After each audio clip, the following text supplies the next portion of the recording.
everyone, namaste. Welcome back to Anthropause. I am Satashma. I'm Simone, and thank you for joining us for our 8th episode, Fragmented Connections. Anthropause was born to foster climate communication. We aim to spread awareness about environmental issues in a simple but effective manner. We have spoken to individuals from all walks of life, whether it be a scholar, a mountaineer, a conservationist, entrepreneurs, or an artist. However, despite creating this platform for effective climate communication, something that Satashma and I have constantly talked about in the past few months is the lack of information about climate change in local languages. So there are 6 official languages of the United Nations. These are Arabic, Chinese, English, French, Russian, and Spanish. As important as this is, these 6 languages do not encompass the dialect of the majority of people who are exposed to the adverse effects of climate change. To talk about this more today, we have a special guest, Mr. Supun Lahiru Prakash, who has been educating the local communities of Sri Lanka on climate change in the local Sinhalese language.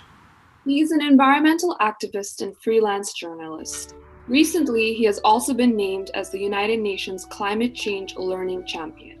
Welcome to the show, Mr. Prakash. Well, thank you very much for giving this opportunity. Before we start this episode, can you please briefly describe your climate change communication initiative in Sri Lanka? I got the opportunity to participate and workshop on climate change reporting, and I found it is the most fundamental challenge that the global is facing today. Therefore, I try to focus my study reportings and works on climate change as well. In that case, there was a nice opportunity that I had was United Nations Climate Change Learning Platform. It gave nice exposure, kind of knowledge, as well as recent updates on climate change in the world. Then it amplify my activities as a reporter, as well as in environment activist. Then I focused my writing on climate change mostly, and I have started a newspaper column as a climate talk. It will mainly focus on climate related things, and I think it is the first and only climate change related newspaper column in Sinhalese language in my country. And later I published these articles in blog, and it was also got a good reach. Ultimately, in 2020, I have been recognized as United Nations Climate Learn Champions in the world. I am 10 of the United Nations Climate Learn Champions in 2020, and I'm the only one person who won this title in Asian country. Congratulations for being recognized by the United Nations. And that's just incredible. And all the work that you're doing is that focusing on climate communication is really incredible as well. So, with this initiative that you've been recognized for by the United Nations, what are the different languages that you are targeting in Sri Lanka, and what are the different audiences you are targeting? Yeah, it's an important question. Actually, in Sri Lanka, most of the people are communicating in Sinhalese language, and at the same time, some amount of people who are Tamil speaking. Therefore, it is important to address these issues in Sinhalese and Tamil language. However, I don't have the ability to communicate in Tamil, unfortunately. However, I do my works in Sinhalese language, and I have written articles on climate change to the local newspapers. Therefore, those who read Sinhalese newspaper in my country can be identified as some of my audience. And also, I have done some school programs, and then school children and youth, particularly youth environment activists, could be identified as my audience. So, studies show that the best way to communicate climate change to people from the global south is to use local examples that people can relate to. For instance, we cannot really talk about melting glaciers and polar bear extinction and expect everyone to empathize with it. What do you have to say about this? And in your workshops, what kind of examples do you give? Yeah, actually, I totally agree with you. We should give local examples, I think, because people don't feel the things if we talking about the glacier melting and polar bears like things, then they can't make sense. Therefore, I think we should focus on the local experiences. As we all know, at the moment itself. People in our country and almost entire world, people are suffering from different aspects of the climate change. For instance, for farmers, fishing communities, laborers, women, and children, almost all the sectors are suffering from climate change. But the thing is, they don't. Most of the people don't know the relationship between their sufferings and the climate change. If we can aware, make aware of them on these kind of relationships, I think it will be good for our effort to improve the climate knowledge. For instance, Sri Lanka is an Indian. Sri Lanka is island nation in Indian Ocean of the southwest coast of India. Sri Lanka has a physically diverse geography and tropical climate, and with land area of more than 65,000 square kilometers and about 1,340 kilometers of coastline. Sri Lanka is highly vulnerable to the impacts of climate change, and roughly 50% of citizens living in coastal areas on west, southwest, and southern coast of the island. 25% of the people living in areas vulnerable to sea level rise. I mean, 1 kilometer from the coast. Sri Lanka's coastal zone face serious threat from sea level rise caused by climate change, which could amplify existing hazards from tsunami and cyclones. Being a small island nation with rich and numerous marine and coastal ecosystems, people of Sri Lanka coastline rely actually heavily on fisheries, with nearly a quarter of million families mainly making their living on coast and offshore fishing. Coastal and ecosystem and livelihoods that depend on them are under direct threat from cyclone, sea level rise, sea surface temperature rise, as well as ocean acidification. Therefore, I think if we go to address the fishing communities, we can emphasize these kind of things. And if we go to the agriculture, actually, Sri Lankan agriculture sector comprises 7.5% of GDP and occupies 28% of the labor force in our country. Consequently, the adverse effects of changing climate will create pressure on Sri Lankan domestic market, food security, as well as export potential. The main crop in Sri Lanka, rice, as well as tea, coconut, particularly sensitive to variation in temperature and precipitation. Variability in distribution and amount of precipitation are the primary concerns of Sri Lankan agriculture sector. both currently and the four predicted conditions: changing rainfall pattern and unexpected period of high rainfall, and expect to strain the capacity of irrigation systems and increase the risk of landslide in some areas, could be identified as some issues caused by the climate change to the farmer communities. If we can go to the farmer communities, we can point out this kind of things as and likewise different examples could be used. For instance, water. As we all know, water is the most important and fundamental right of the people. However, uh, again, water is also affected by the climate change.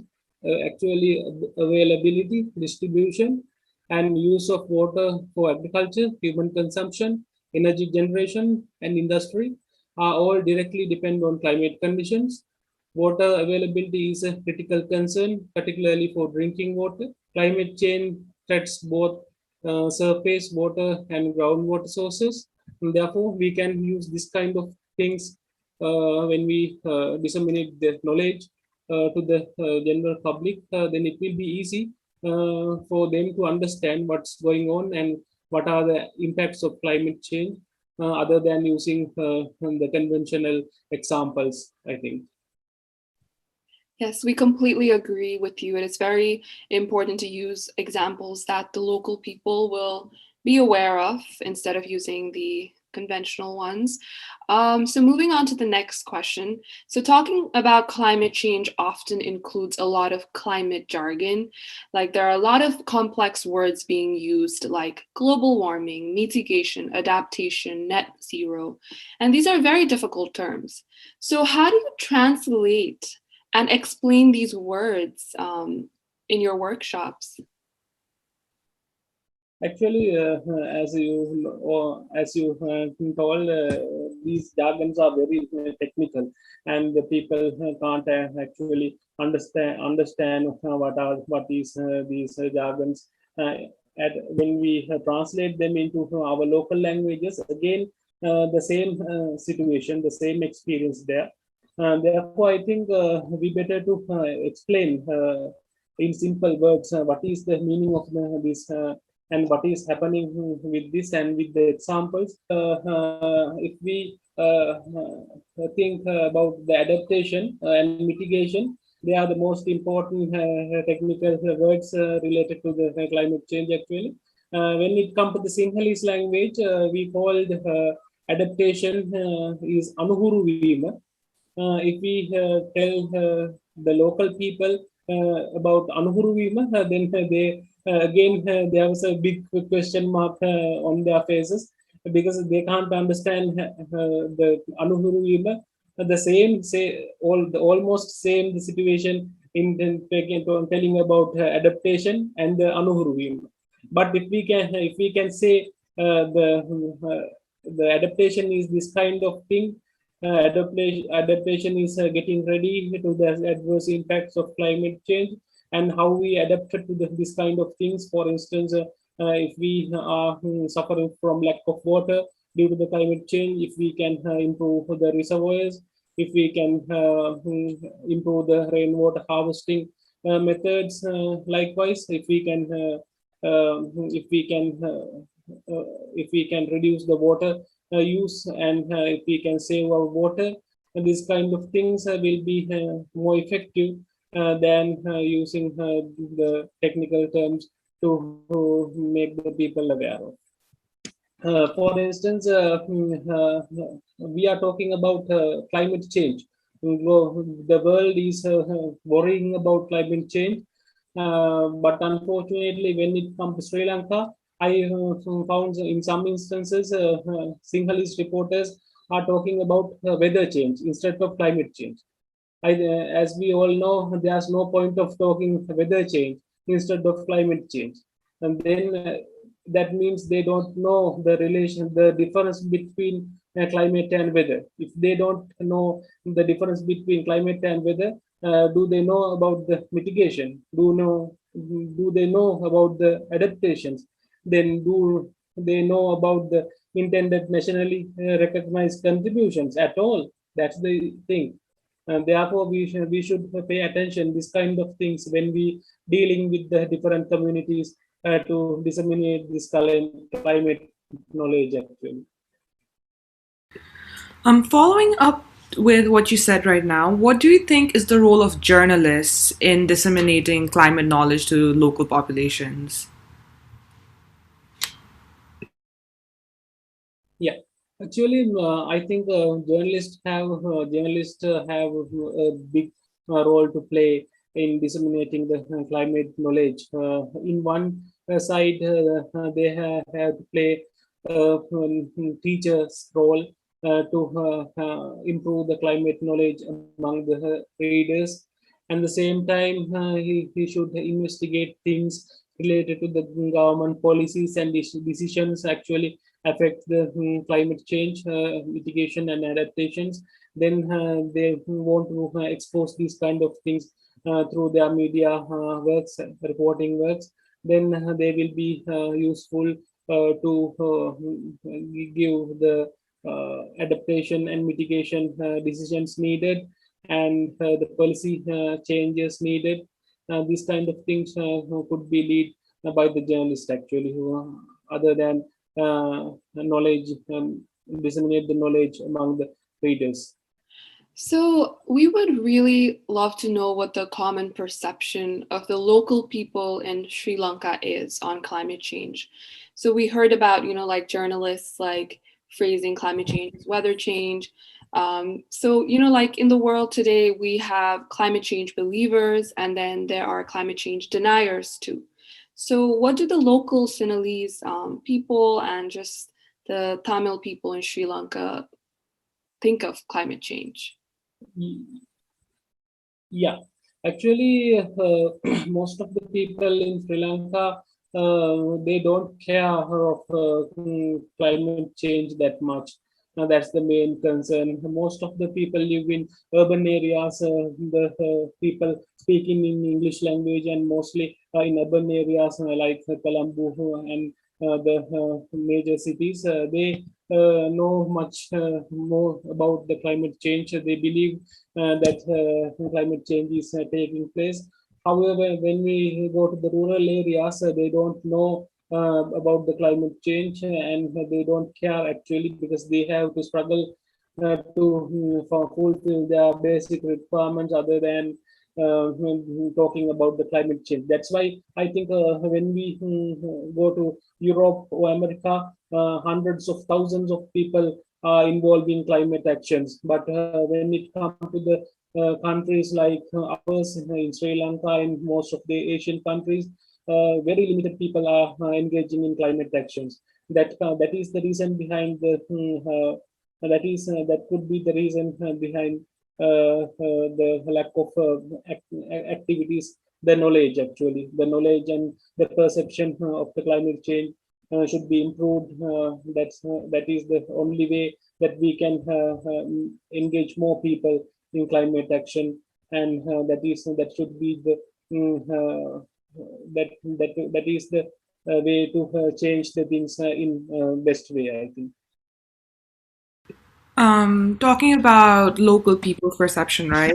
Even though these local peoples might not know terms such as climate adaptation, they might be already actively participating in actions that are already contributing to as a part of like climate adaptations.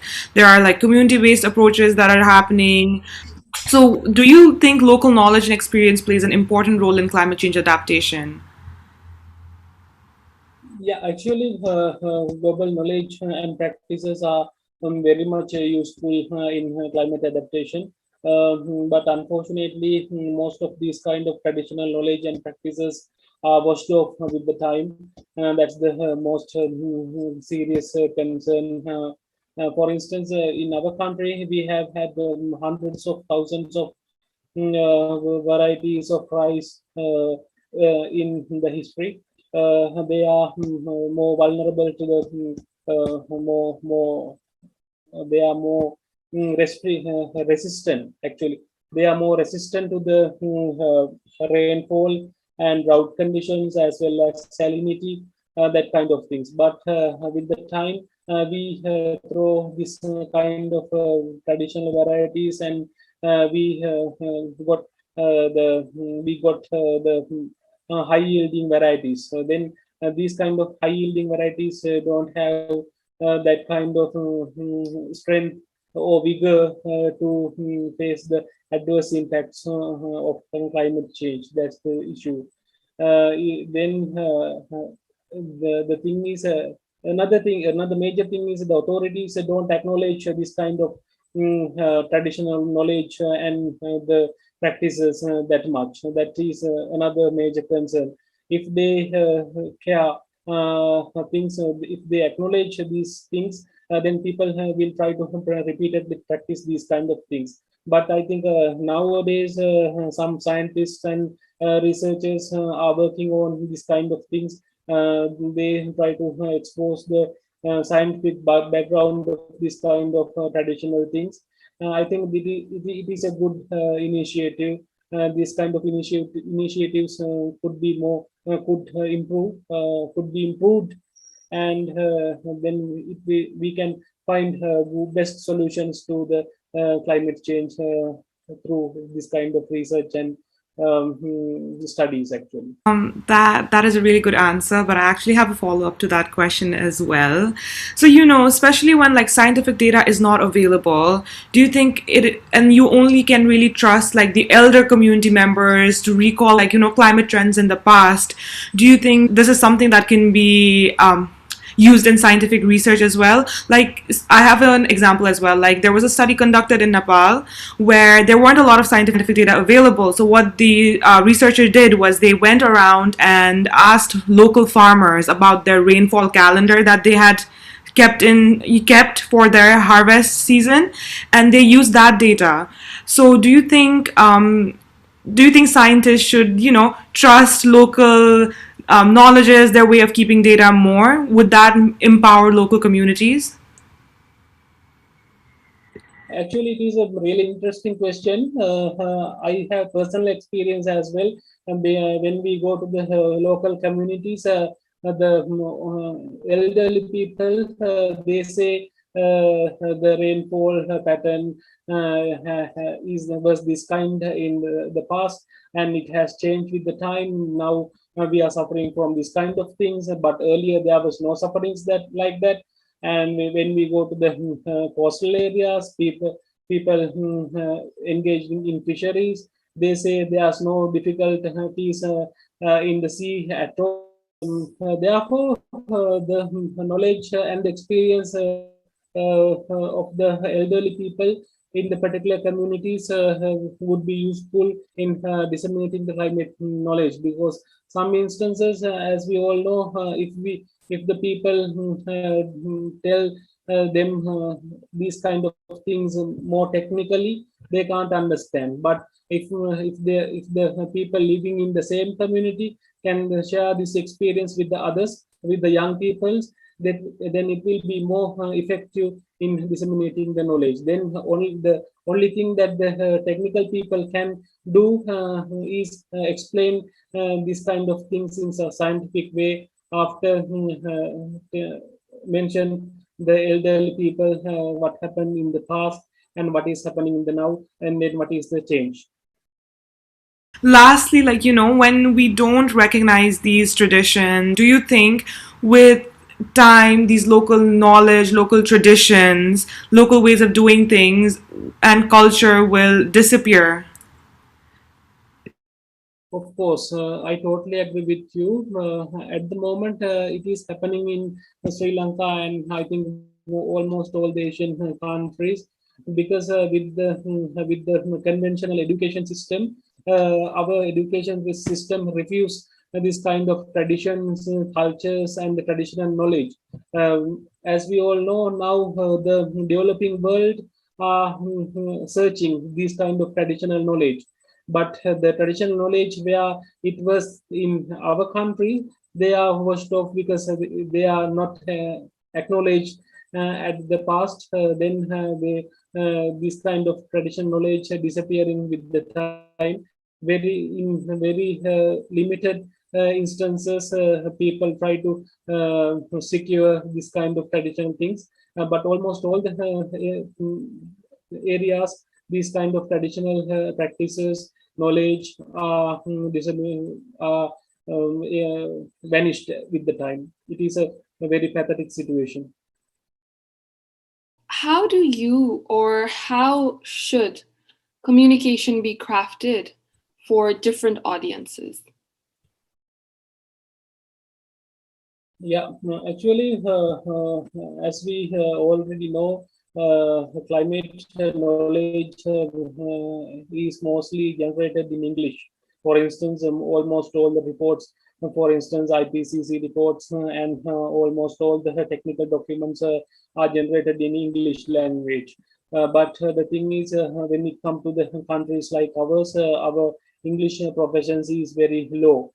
For instance, when we consider about the English proficiency index in 2020, we are in number 68 out of 100 countries. It means we are in low proficiency category. If our proficiency in English is very low, how we can get the knowledge and actually updated information about the climate change by reading this kind of things. Therefore, I think disseminating climate knowledge in local languages is very important. When we come to Sri Lanka, Sinhalese and Tamil languages are most common languages. If we can disseminate this knowledge by this kind of languages, then it is the easiest way to disseminate this kind of language among the communities. We can use actually different things to disseminate this language in local languages actually. For instance, if we can add climate change into the school syllabuses, it will be more effective, because from the beginning of the life, people if the people can have the chance to get an idea about the climate change, it will be more effective. Other than that, we can use different methods to the different age groups. For instance, for youth, we can use active participation methods like workshops and practical sessions in the fields to get an idea about the climate change and how the climate change affect to the day-to-day lives of their professions and their environments likewise. And for the general audience, we can use television and radio programs, documentary films, and very short video clips. And at the moment, as we all know, social medias are very strong and very popular among the youth. Therefore, we can use this kind of things to disseminate climate knowledge among the people. Then they will make aware of, and ultimate result will be more climate action in the future. We have reached the end of the episode, but thank you so much for anyone more last question? No, I don't think so. Actually, I'm very interested. I'm very happy to share my experience and the thoughts with you. It was a great opportunity for me too. And thank you very much for giving this valuable opportunity. And please share the links and promotional materials with me. Then I can share these things with my social media platforms, and it will be helpful to improve the reach of your podcast and YouTube channels like this. Thank you for listening to our episode. You can listen to our podcast on Spotify, Apple Podcasts, Anchor, and other platforms. You can also find us on YouTube, Instagram, Twitter, and LinkedIn. Links to these platforms will be in the description box below. We will also attach reference links in the description box. See you next month.